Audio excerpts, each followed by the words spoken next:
ঘুমাইয়াছিল আগ্নেয়গিরি বাংলার যৌবন। বহু বৎসর মুখ চেপেছিল পাষাণের আবরণ।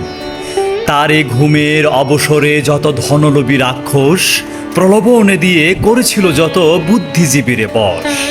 অর্থের জাপ খাওয়ে তাদের বলৎ করিয়ে শেষে লুটতরাজের হাট ও বাজার বসাইল সারা দেশে। সেই জাপ খেয়ে বুদ্ধিওয়ালার হইল সর্বনাশ, শুদ্ধিস্বামী ও বুদ্ধ মিয়ার হইল তাহারা দাস। বুঝিল না এই শুদ্ধিস্বামী ও বুদ্ধ মিয়ারা কারা, খাওয়ায় কাগজে পুরায় পুরে এরাই আফিম পাড়া।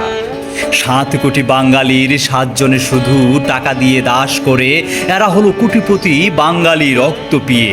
কাগজে মুগজে দ্রুত বুদ্ধিজীবীর বুদ্ধি বলে ছুরি আর লাঠি ধরায় দিল বাঙালির করতলে।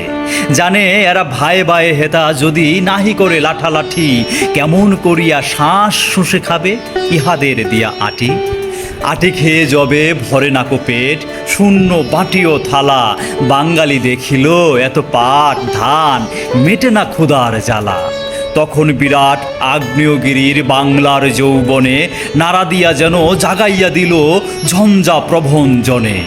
জেগে উঠে দেখে রক্ত নয়নে আগ্নেয়গিরি একই, ওরই ধান ওরই বুকে কুটিতেছে বিদেশি কল ঢেকি।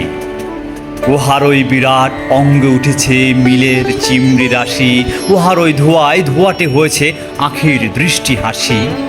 এ কোন যন্ত্র দৈত্য আসিয়া যন্ত্রণা দেয় দেহে, দাস দাসী হয়ে আছে নরনারী স্বীয় প্রত্যেক গেহে।